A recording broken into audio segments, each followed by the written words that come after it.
Assalamualaikum warahmatullahi wabarakatuh. Penonton dan pendengar setia kisah horor 24 yang ada di mana saja. Pada kesempatan hari ini ada kisah horor yang begitu menyeramkan, yang bikin bulu kuduk merinding seakan Anda semua terbawa suasana di dalamnya. Selamat menyaksikan dan mendengarkan. Langit di atas desa Kebonanyar tampak seperti ampas kopi tua, gelap, pekat, dengan awan kelabu menggantung rendah, seolah siap runtuh. Suara angin bertiup menderu di antara batang-batang bambu yang berdiri di sisi pematang sawah. Bulir padi mulai menguning, bergoyang pelan seperti kepala-kepala yang sedang berbisik. Tapi suasana mendung dan kabut yang mulai turun tak menghentikan anak-anak kampung bermain layangan. Di sebuah lapangan terbuka tak jauh dari pematang, sekitar 7 anak sedang berlarian, tertawa, dan berteriak menyemangati layangan masing-masing. Di antara mereka, ada satu anak yang paling menonjol, Aris, remaja 17 tahun yang terkenal jago main layangan. Tubuhnya tinggi kurus, dengan rambut sedikit ikal dan mata tajam seperti elang. Ia sedang mengendalikan layangan berwarna merah hitam, bentuknya seperti naga, ekornya panjang menjuntai hingga 3 meter.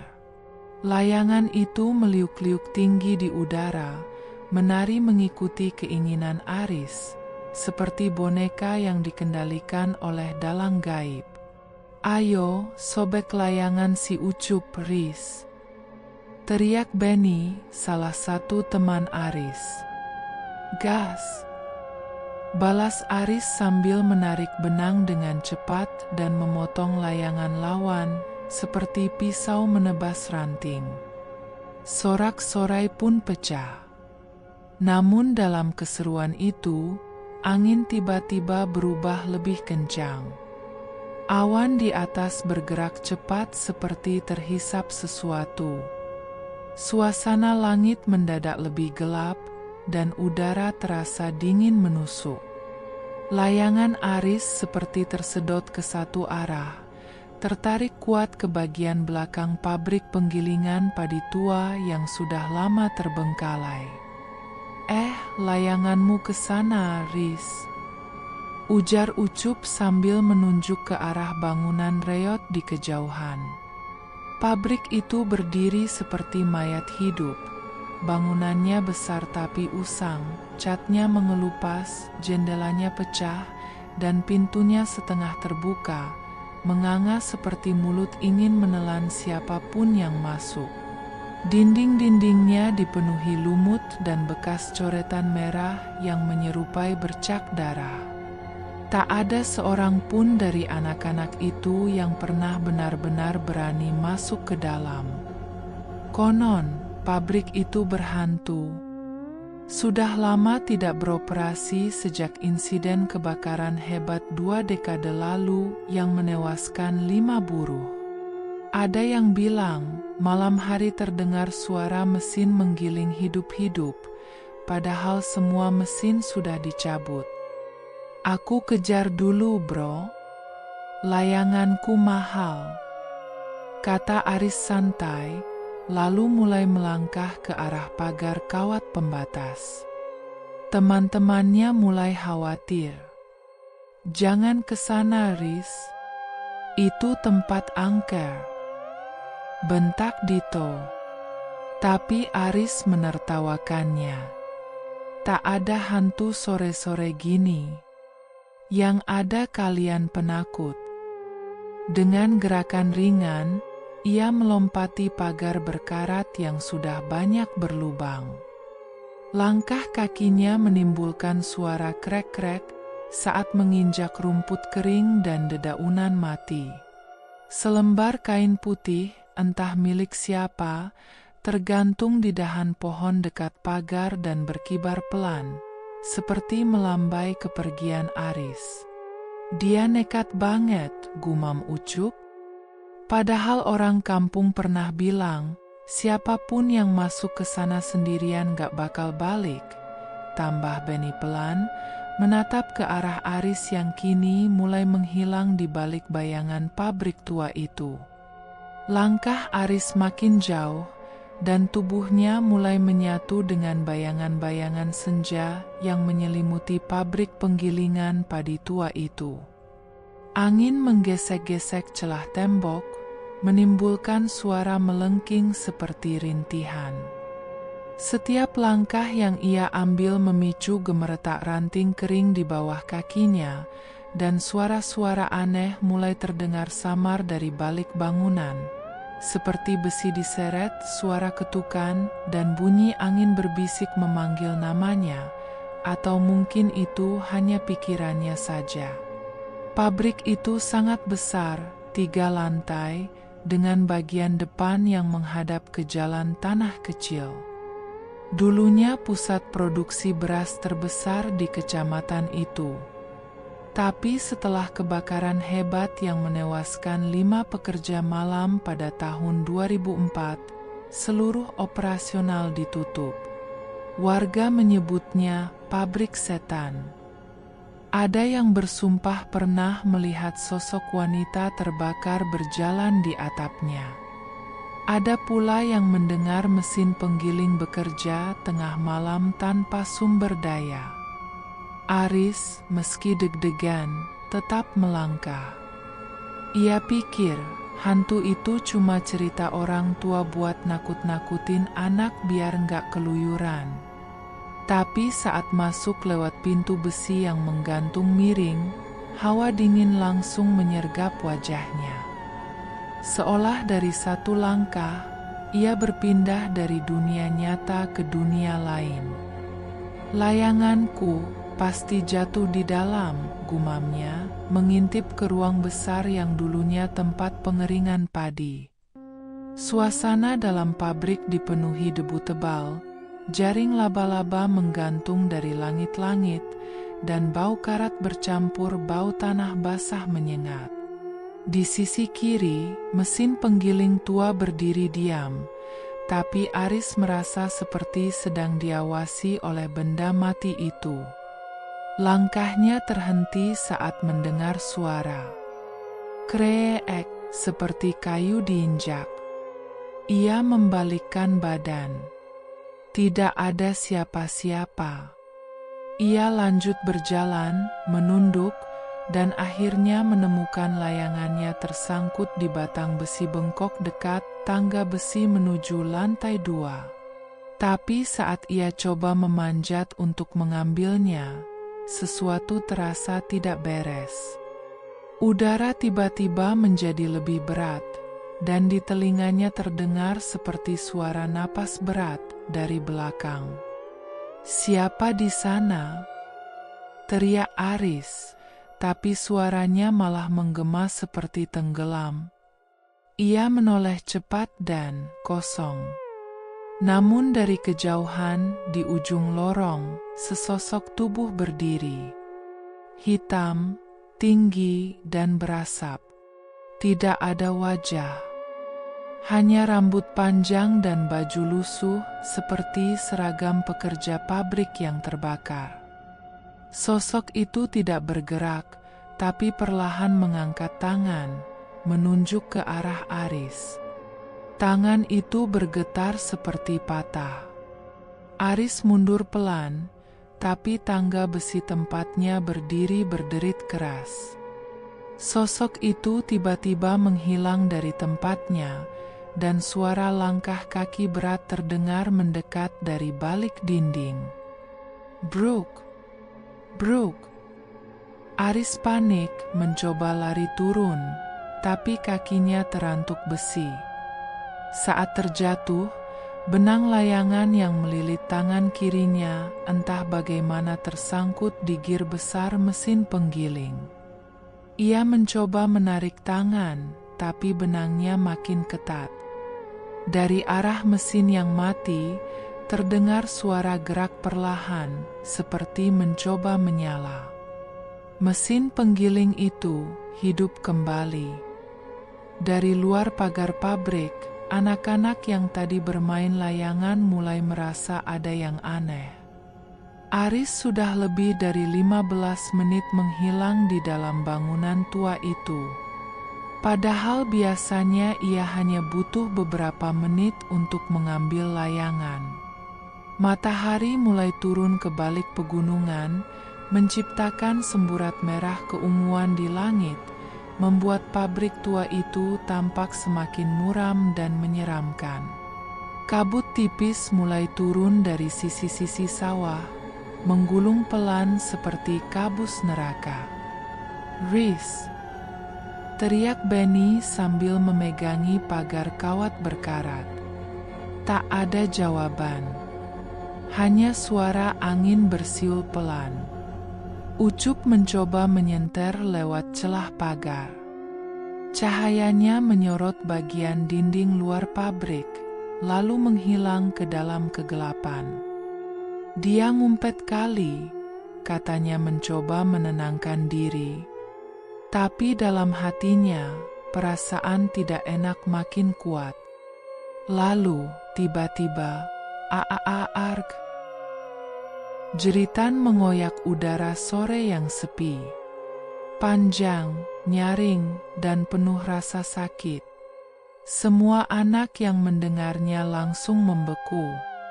Mata mereka membelalak, napas tercekat.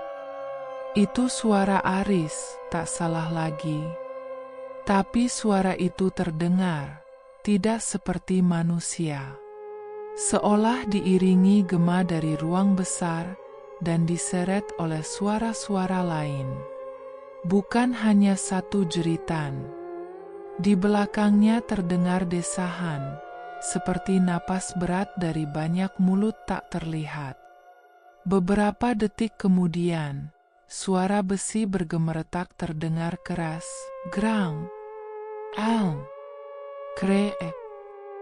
Diikuti dengan bunyi dentuman berat seperti sesuatu atau seseorang terjatuh dari ketinggian. "Lari! Lari, Wei!" Dito berteriak sambil mundur, wajahnya pucat pasi. Ucup dan Benny tak kalah panik. Mereka semua berlarian menjauh dari pagar, meninggalkan sepatu dan sandal yang sempat terlepas. Suara jeritan tadi masih terngiang di kepala mereka, seperti menempel di telinga dan menusuk jantung. Salah satu anak, Rehan, berusaha melihat sekali lagi ke arah pabrik dari kejauhan sebelum ikut kabur. Matanya menangkap sesuatu. Di lantai 2 bangunan itu, di balik jendela retak, tampak siluet seseorang menggantung. Tapi bukan Aris. Tubuh itu terlalu besar dan bergerak seperti mengayun. Saat angin berhembus, jendela retak itu tiba-tiba terbuka lebar dan terdengar suara seperti tawa pelan bercampur isakan. "Hi, hehe, hahaha kakak." Rehan tak sanggup lagi. Ia ikut berlari hingga terjatuh di pematang. Mereka semua kembali ke kampung dengan napas tersengal, baju penuh lumpur, dan wajah pucat ketakutan. Tidak ada yang bicara sepatah kata pun sampai malam tiba. Di rumah masing-masing, mereka hanya bisa duduk diam sambil menunggu berita. Mereka berharap Aris akan muncul di warung atau pulang ke rumahnya seperti biasa. Tapi malam itu dan malam-malam berikutnya, rumah Aris tetap sunyi. Ibunya menangis histeris. Ayahnya pergi mencari ke pabrik, tapi hanya menemukan bekas telapak kaki anak-anak dan pagar yang terbuka. Tak ada Aris. Hanya suara pintu berderit dan kain putih berkibar di ujung pagar, seperti mengejek mereka yang telah meninggalkannya. Pagi harinya, Seluruh desa digegerkan oleh penemuan mayat di pabrik tua.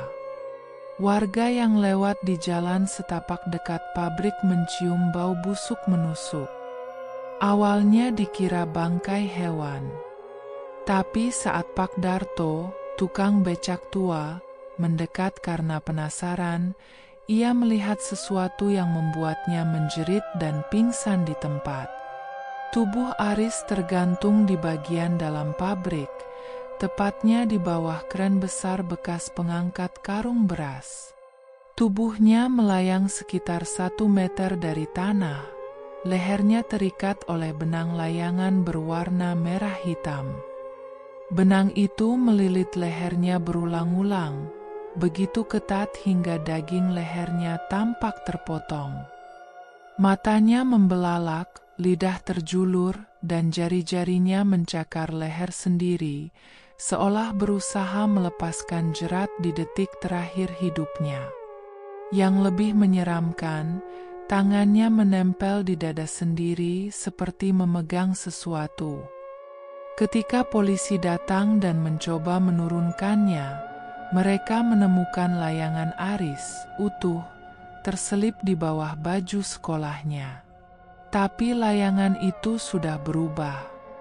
Di permukaannya, terdapat bercak darah berbentuk wajah manusia. Wajah itu seolah tercetak di permukaan layangan. Mulutnya terbuka, matanya kosong. Saat disentuh, darah itu masih basah. Tidak ada yang berani menyentuhnya lebih lama dari beberapa detik. Di lantai di bawah tubuh Aris, terdapat bekas goresan melingkar, seperti seseorang yang diseret paksa dalam lingkaran. Ada pula bekas kaki, 2 garis panjang yang membentuk pola aneh, seperti angka 8. Polisi mencoba menyelidiki, tapi semua alat mereka tidak bisa bekerja normal. Kompas berputar tak tentu arah. Kamera mati. HP petugas mendadak mati total. Salah satu relawan dari desa yang membantu mengevakuasi bahkan kesurupan. Ia menjerit sambil berkata, "Dia bukan cuma mati, dia dipilih." Sebelum pingsan dengan mulut berbusa. Warga mulai percaya bahwa kematian Aris bukan sekadar kecelakaan. Ada sesuatu di pabrik itu yang telah membawanya. Sesuatu yang haus jiwa, yang menyukai permainan dan menggunakan layangan sebagai umpan. Sejak hari itu, tidak ada anak yang berani bermain layangan dekat pabrik. Bahkan mereka yang lewat pun memilih memutar jauh, meski harus jalan lebih lama. Dan di malam hari, sesekali terdengar suara, "KRK, KRK, KRK." Suara benang yang ditarik perlahan, seolah ada yang masih bermain dari balik kegelapan. Hari ketiga setelah jenazah Aris ditemukan, pabrik tua itu kembali menjadi sorotan. Polisi yang semula berniat menyegel tempat kejadian perkara justru menghentikan penyelidikan. Laporan mereka singkat dan tak masuk akal, tidak ditemukan unsur kriminal. Tapi warga tahu itu bukan kasus biasa. Ada hal-hal yang tak bisa dijelaskan dengan logika. Dan semua itu bermula dari layangan Aris yang berdarah. Pak Darwan, kepala RT yang juga mantan guru Aris di SD, diminta untuk mengamankan barang-barang milik korban, termasuk layangan naga merah hitam yang ditemukan di balik bajunya. Saat itu, benda tersebut masih disimpan di meja pos ronda, dibungkus plastik. Tapi sejak malam pertama, pos ronda itu berubah menyeramkan. Jam 2 dini hari, warga mendengar suara-suara dari dalam. Hahaha. Hihihihi. Suara tawa pelan diselingi tarikan napas berat, seperti napas orang luka parah. Ketika diperiksa, pos ronda kosong, namun semua jendela terbuka, dan plastik pembungkus layangan robek seperti dicakar binatang. Besok paginya, Pak Darwan membuka layangan tersebut. Ia ingin melihat lebih dekat kenapa polisi mencatat bahwa permukaannya memiliki bercak darah tidak biasa. Saat ia membentangkan layangan itu di depan warga yang berkumpul, semua yang melihatnya langsung terdiam. Di permukaan kertas layangan, ada pola darah membentuk wajah. Tapi bukan wajah Aris. Wajah itu menganga, matanya dua lubang besar seperti terbakar, mulutnya membentuk huruf O, seolah sedang menjerit atau mengisap sesuatu. Pak Darwan yang dikenal rasional pun mengaku bahwa wajah itu tampak hidup. Saat terkena cahaya matahari, bercak itu seperti berdenyut. Seorang dukun tua bernama Mbah Gondo yang tinggal di pinggir desa diminta melihat benda itu. Saat ia membuka gulungan benang layangan, ia mendapati bahwa benang itu berbau anyir seperti darah segar. Padahal Aris sudah meninggal beberapa hari. Di ujung benang ada simpul kecil, dan di dalam simpul itu ditemukan seutas rambut panjang. Rambut manusia. Astagfirullah, ini bukan sekadar layangan biasa, kata Mbah Gondo sambil mundur. Ini wadah, semacam pintu. Di zaman dulu, tukang sihir Jawa menggunakan benang dan udara sebagai medium untuk berkomunikasi dengan dunia gaib. Ia lalu menunjuk pola wajah pada layangan itu. Wajah ini milik salah satu korban pabrik yang terbakar dulu. Aku kenal. Namanya Busri, buruh pengering. Dia mati gosong di dekat mesin penggiling, dan mayatnya tak ditemukan utuh. Seketika warga terdiam. Beberapa mulai membaca doa dalam hati.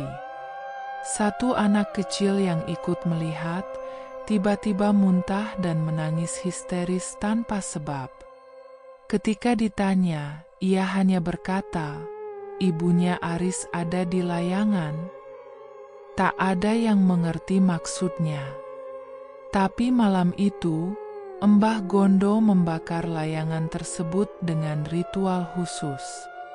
Namun api yang menyala tidak kuning seperti biasa, melainkan hijau kebiruan, dan mengeluarkan bau bangkai yang membuat warga mual. Saat terbakar, dari dalam gulungan layangan terdengar suara, pelan tercekit, aku belum pulang."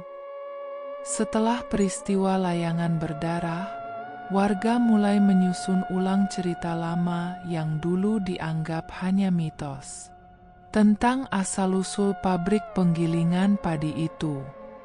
Tentang kebakaran besar yang menewaskan 5 buruh. Tapi yang paling menyeramkan adalah kisah tentang mesin penggiling tua yang konon memakan manusia. Mesin itu berdiri di lantai dasar, besar seperti monster tidur. Rangkanya terbuat dari besi cor tua, cat hijaunya sudah mengelupas, dan roda gigi raksasanya berkarat. Di masa kejayaannya, mesin itu mampu menggiling beras 1 ton per jam. Tapi kini, ia seperti bangkai logam raksasa, tak bernyawa, tapi tetap menebar aura ancaman. Menurut cerita warga lama, dulu ada seorang mandor pabrik bernama Pak Warto. Ia perfeksionis, bekerja sampai larut malam demi mengejar target produksi. Suatu malam, ia menyuruh 3 buruh lembur tanpa pengawasan. Ketika mereka kembali ke ruang mesin sekitar pukul 3 dini hari, mereka menemukan sepatu Pak Warto di bawah penggiling dan bercak darah segar menetes di antara roda. Tak ada yang tahu bagaimana ia bisa masuk ke dalam mesin, karena alat itu tidak punya lubang besar untuk manusia. Namun yang lebih aneh, mesin tersebut masih menyala, padahal seluruh sistem listrik pabrik mati karena gangguan. Sejak saat itu, pabrik mulai diganggu. Suara mesin menggiling terdengar tiap malam Jumat. Kadang, terdengar suara orang berteriak minta tolong dari dalam ruang mesin, atau bayangan seseorang berjalan dengan tubuh tak lengkap. Kini, setelah kematian Aris, warga kembali mendengar suara yang sama. Krek, krek, krek, ferer RMM. Suara roda gigi mulai berputar. Padahal, tidak ada aliran listrik ke pabrik itu sama sekali. Anak-anak muda yang nekat mendekat malam-malam mengaku melihat kilatan api biru dari dalam ruang mesin. Ada yang bilang, roh Pak Warto belum tenang, dan mesin itu sekarang menjadi penjaga gerbang. Ia akan terus berputar jika ada korban baru, dan korban berikutnya bukan harus buruh. Siapa saja bisa, asalkan masuk tanpa izin. Dan Aris adalah yang pertama dalam 2 dekade terakhir. Bahkan lebih mengerikan, warga mendapati bekas tangan terbakar pada gagang mesin, seolah ada yang masih memutar tuasnya. Beberapa mendengar suara anak muda menjerit di tengah malam, tapi saat dicek, ruang mesin hanya berisi debu dan satu helai benang merah tergantung di roda gigi utama. Benang itu masih basah, dan ketika disentuh, seolah berdenyut. Sejak kematian Aris, suasana di desa Kebonanyar berubah drastis. Anak-anak tak lagi bermain layangan di sore hari.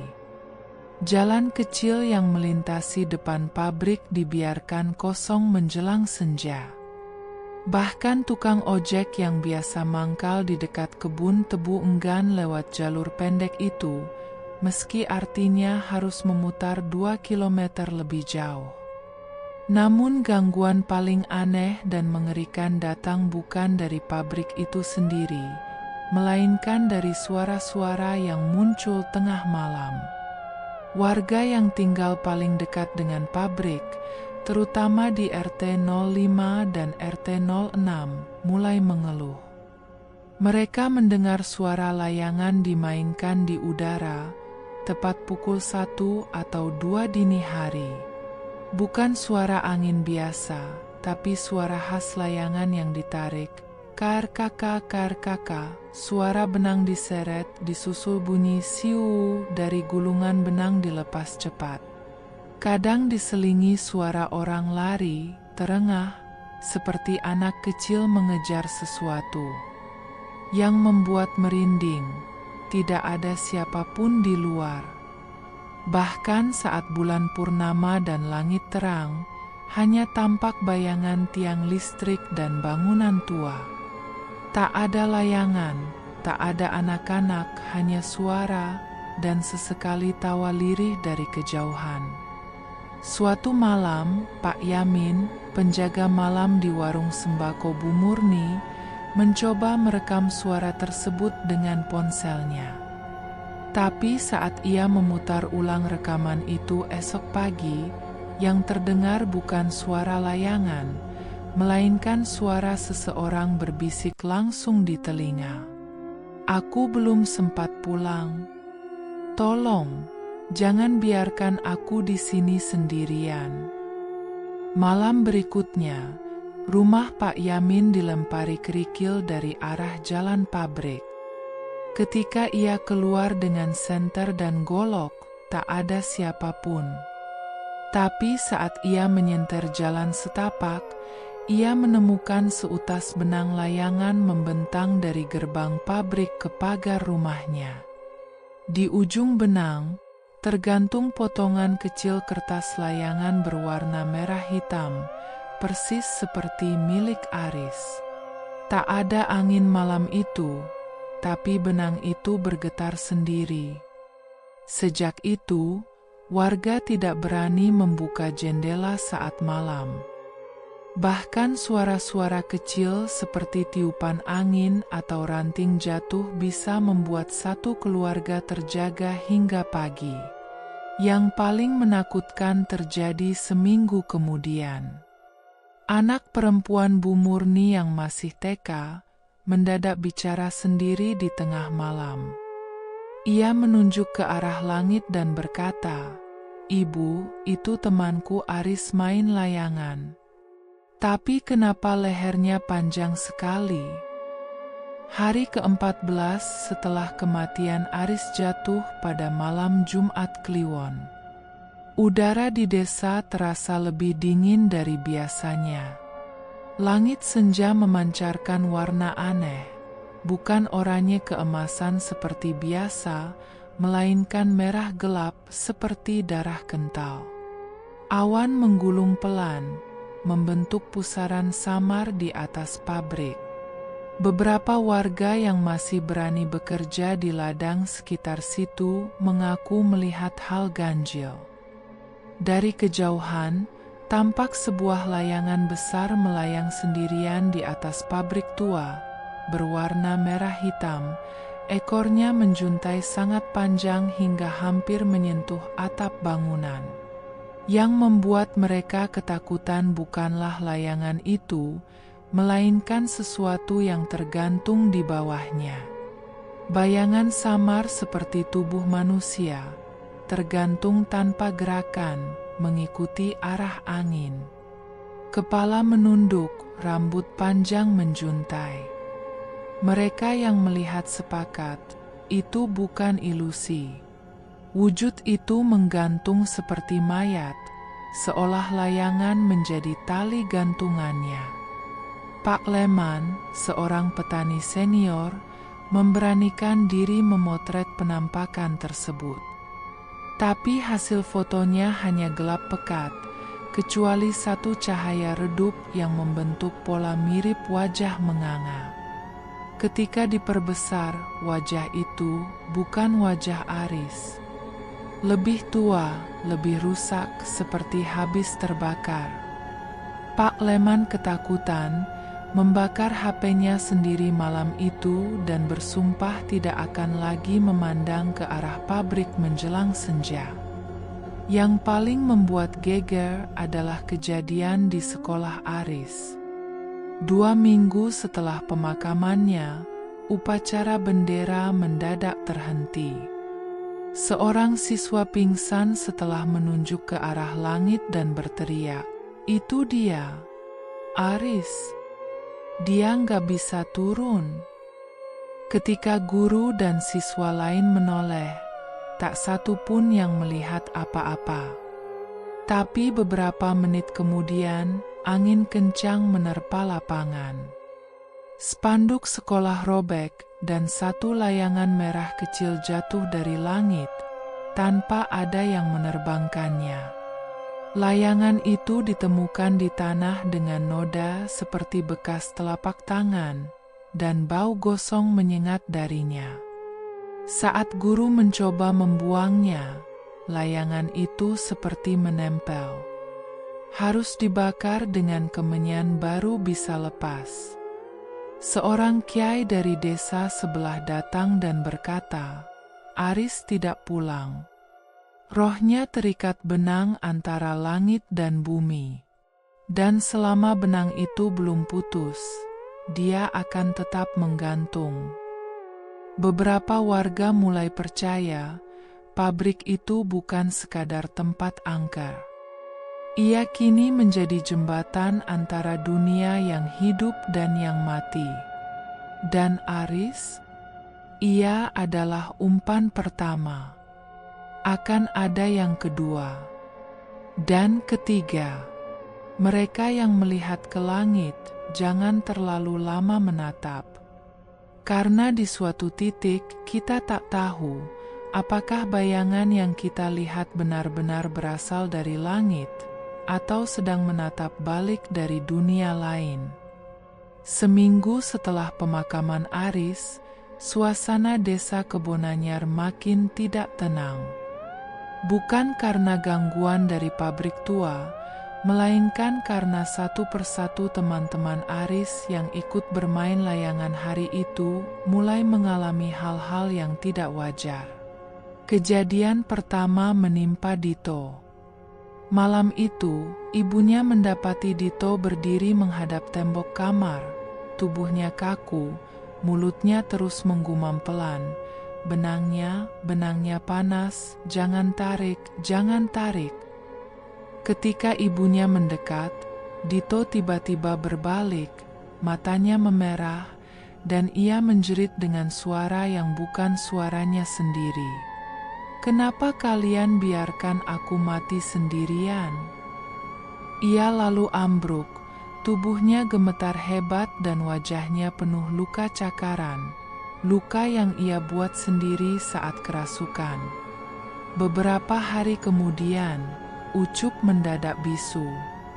Ia ditemukan terduduk di kamar mandi, memeluk lutut, wajahnya pucat dan bibirnya membiru. Menurut cerita ibunya, malam sebelumnya Ucup mimpi bertemu Aris di lapangan layangan. Aris mengajak bermain lagi, tapi ketika ia menolak, Aris marah dan berkata, "Kalau kamu nggak main lagi, kamu yang akan jadi layanganku." Sejak itu, Ucup tidak berbicara sepatah kata pun. Tapi setiap malam, ia menggambar bentuk yang sama di buku tulisnya. Layangan merah dengan sosok hitam tergantung di bawahnya. Rehan, satu-satunya anak yang sempat melihat bayangan tubuh di lantai 2 pabrik, mengalami yang paling parah. Ia mengaku sering melihat bayangan Aris duduk di sudut kamarnya, menatapnya tanpa berkedip. Kadang bayangan itu bergerak, kadang hanya diam. Namun satu malam, Rehan merasa tenggorokannya dicekik sesuatu tak kasat mata, dan ia nyaris tak bisa bernapas. Lehernya membiru, dan ketika diperiksa, ada bekas lilitan tipis seperti benang di kulitnya. Warga mulai resah. Mereka menyadari bahwa kematian Aris bukanlah akhir. Ia telah menjadi sesuatu yang lain, bukan hanya arwah penasaran, tapi penjaga pabrik atau mungkin alat dari sesuatu yang lebih besar, lebih tua.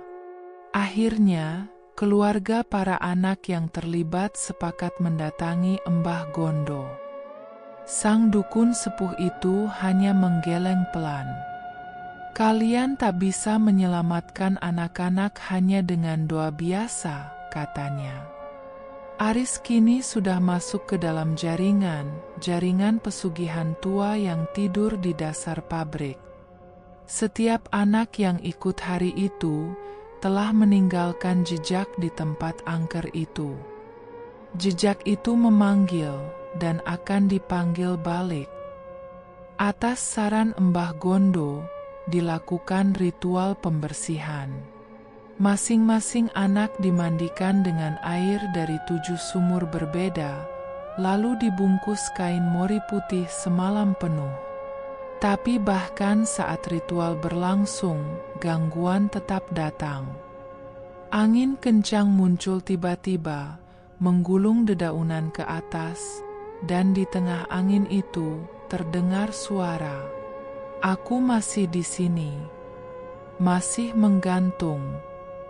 Meski semua ritual telah dilakukan, teror belum berakhir. Warga mencoba menutup pabrik itu dengan pagar seng baru dan menancapkan papan besar bertuliskan, "Dilarang masuk area berbahaya." Namun tak ada yang benar-benar bisa menutup gerbang ke dunia lain. Seminggu setelah ritual pembersihan, seorang pemulung rongsok bernama Pak Raji yang tak tahu menahu soal kejadian Aris nekat masuk ke area pabrik. Ia mengira mesin-mesin tua di dalam bisa dijual sebagai besi kiloan. Tetangga sempat memperingatkan, tapi ia hanya tertawa. Pabrik kosong kok ditakutin? Lagian, hantu juga butuh beli besi. Ia masuk pagi hari. Tapi saat malam tiba dan ia belum juga kembali, keluarganya mulai khawatir.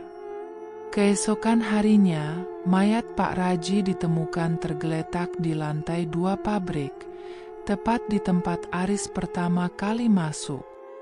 Kepalanya tertunduk ke belakang dengan sudut aneh, matanya terbuka lebar, dan dari hidung serta telinganya keluar darah hitam kental. Yang mengerikan adalah luka di leher dan pergelangan tangannya. Seperti terjerat tali tipis, sama seperti bekas jeratan pada tubuh Aris. Di dekat tubuhnya, ditemukan segulung benang layangan merah hitam yang masih hangat saat disentuh, seolah baru dipakai.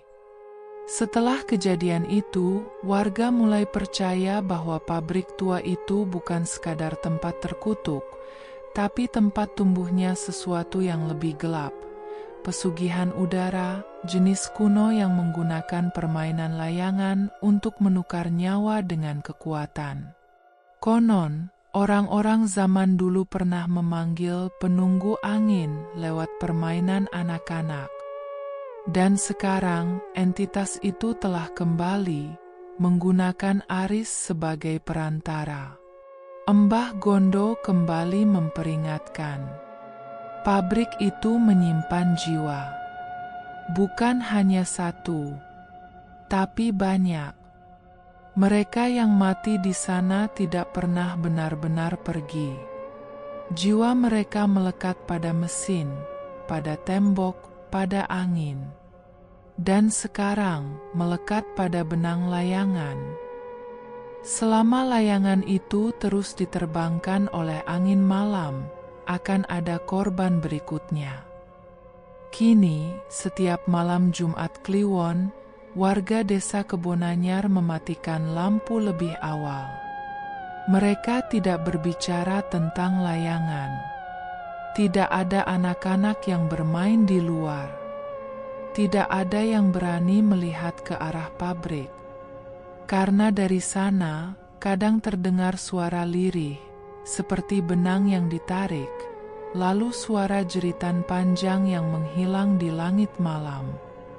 Dan kalau kau cukup nekat untuk berdiri di pematang sawah, menatap ke langit pabrik saat senja, mungkin kau akan melihat sebuah layangan menggantung pelan, dengan bayangan tubuh manusia melayang di bawahnya. Siapakah dia? Mungkin Aris. Mungkin Pak Raji, atau mungkin giliranmu yang berikutnya.